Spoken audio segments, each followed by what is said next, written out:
O, Day, anong nangyari sa'yo? Ate, parang tinatrangkasa po ako eh.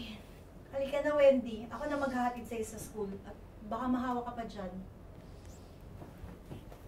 Bye-bye, Ate Wendy. Magpagaling ka po.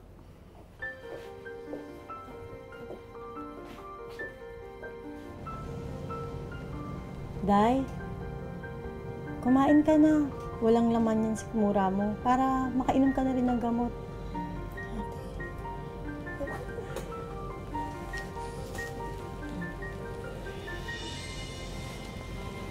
Sige, ako na po ate. Sige na, kumain ka na. Dahan-dahan ka, baka matapunan ka.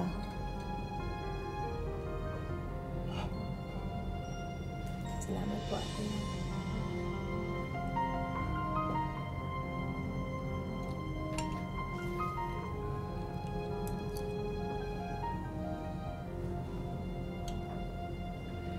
Maganda naman yung mga transaction ko ngayon. Oo. Maganda rin yung pasok ng pera. O bakit? Katakata ka ba yun? Eh talaga naman swerte ako sa negosyo, di ba? Marami din ako plano this year.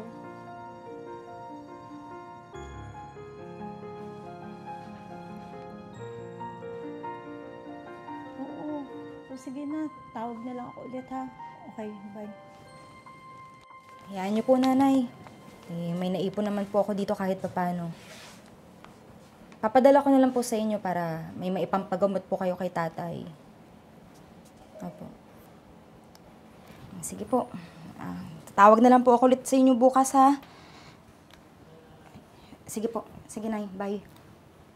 Day, magkano ba yung naipon ng pera? Po? Maliit lang po, ate. Yung nakaraang sahod ko pa po. Kakabigay ko lang po kasi sa kapatid ko nung pang-matrikula niya nung nakaraang buwan.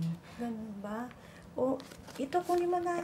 Ipadala mo na agad sa inyo, baka kailangan na sa Naku, bahay ate, niyo. wag na po. Sige Tsaka, na. may ipon pa na... Sige na, kunin mo na. Kasi kailangan niya sa inyo. Padala mo na ngayon din. Huwag ka na mahiya. Naku, ate, ang laki naman po nito.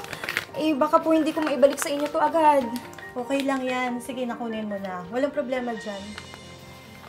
Salamat po, ate. Ay, Inday, alam mo ba? Ang problema ko lang sa'yo yung pag-alis-alis mo. Kasi ang tagal mo na dito, yun pa rin yung issue natin. Samba ka pa rin ng samba. Kailan mo ba ako talaga susundin? Sa Inday? Binabaon ka yata sa utang na loob ng amo mo, Wildy ah. Uy, hindi naman siguro sa ganun.